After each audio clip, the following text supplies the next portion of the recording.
Three, two, one.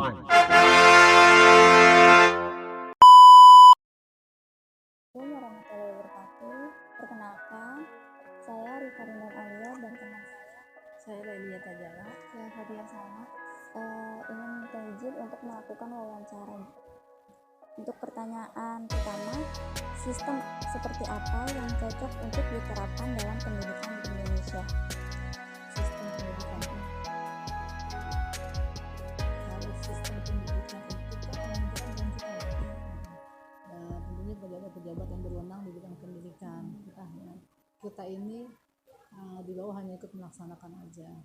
Kalau secara sistem sih selama ini sudah bagus, sudah berjalan baik ya, hanya mungkin ada perbaikan mungkin ya. Kalau sudah sesuai dengan jenjang sudah bagus. Sistem pendidikan Indonesia sekarang kan ya dengan adanya berbagai macam kurikulum, ganti-ganti kurikulum. Nah, kita sekolah-sekolah harus menyesuaikan lagi dengan kurikulum. Dan sebenarnya sistem pergantian kurikulum itu tujuannya satu, ada prinsip kurikulum itu relevansi, artinya menyesuaikan dengan perkembangan zaman. Kan tidak tidak mungkin kurikulum tahun 75 dilaksanakan di tahun 2000, di abad yang berbeda, istilahnya tahun yang berbeda, sudah zamannya sudah berbeda. Jadi sistem pendidikan Indonesia ini sudah baik ya, hanya untuk pergantian kurikulum ini tidak jangan terlalu cepat aja pergantiannya, karena kita suka kayak kemarin kurikulum 2013 berlangsung tahun 2013 sampai dengan 2022 pun kemarin masih ada yang pakai, itu kan hanya 9 tahun kurang lebih.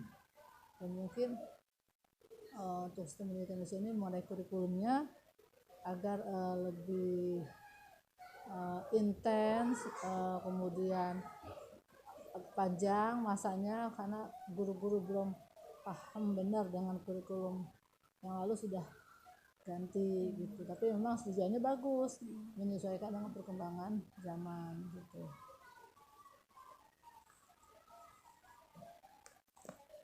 Ini kan ada pergantian ya Bu, dari kurikulum 13 ke kurikulum Merdeka.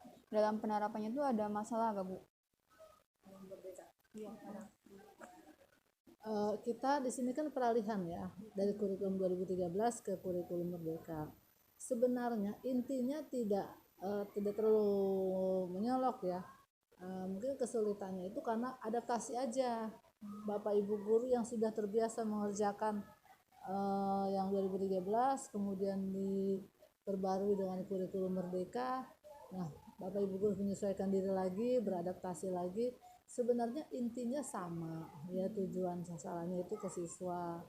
Kemudian tujuan pembelajarannya fokus pada siswa, bukan kepada guru lagi, siswa center ya sekarang, fokuskan kepada siswa. Sebenarnya kurikulum Merdeka di sini kesulitannya hanya setiap pergantian kurikulum ya, itu kalau saya amati itu dalam hal penilaian atau asesmen, karena penilaian itu setiap kurikulum pasti beda-beda ya, formatnya, jenisnya. Kalau jenisnya mungkin hampir sama, mungkin tertulis, lisan dan lain-lain, hanya penuangannya dalam format penilaiannya itu beda-beda. Jadi kadang-kadang setiap pergantian kurikulum yang jadi masalahnya dalam penilaian, karena Bapak Ibu guru terus nanti gimana nilai ini, terus nanti itu angka rapotnya bagaimana. Nah, seperti tahun 2013 kan ada yang namanya nilai pengetahuan dan keterampilan. Di kurikulum kurikulum Merdeka sudah tidak ada lagi tuh nilai keterampilan, tapi dituangkan dalam bentuk lain. Itu aja sih sebenarnya penyesuaiannya di kurikulum Merdeka ini dalam hal asesmen atau penilaian aja. Kalau pelaksanaan sehari-hari hampir sama saja, semua berfokus pada siswa gitu ya. Ini tuh.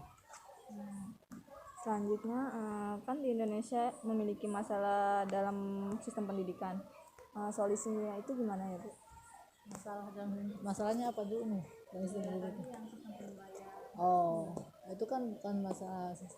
Masalahnya sistem itu kurikulum ya. Itu tadi kalau bisa kurikulum itu biar berjalan dulu seperti dulu kurikulum kurikulum 75 itu lama berlakunya sampai berapa tahun, nggak cepat ganti. Nah sekarang belum sampai 10 tahun sudah ganti ya.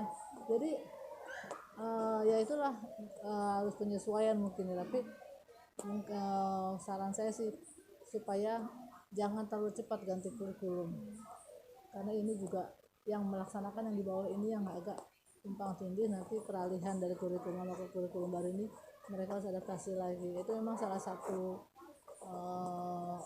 perjuangan kita sih Bapak Ibu guru, ada bagaimana kerja kita menyesuaikan diri dengan kurikulum ya. Nah kurikulum yang dilaksanakan itu pun Bapak Ibu guru semua tetap menjalankan, susah tidak susah, pahit manis tetap dijalankan, tapi akhirnya lama-lama akan terbiasa ya. Seperti 2013 dulu kan ada pendaftaran di sana, di kelas sana, di kelas sini, pelatihan kurikulum 2013 untuk para guru, untuk para kepala sekolah. Itu akhirnya berjalan sampai sekarang sudah ganti lagi kurikulum merdeka. Kurikulum merdeka pun seperti itu, kita diadakan pelatihan oleh ibu guru semuanya, kepala sekolah semua yang di bidang pendidikan dan diadakan pelatihan gitu ya. Sebenarnya tidak ini sih, tidak terlalu masalahnya, mungkin solusinya supaya setiap kurikulum itu tidak terlalu cepat ganti kurikulumnya ya, karena yang di lapangan ini yang agak yang langsung di lapangan kan gitu.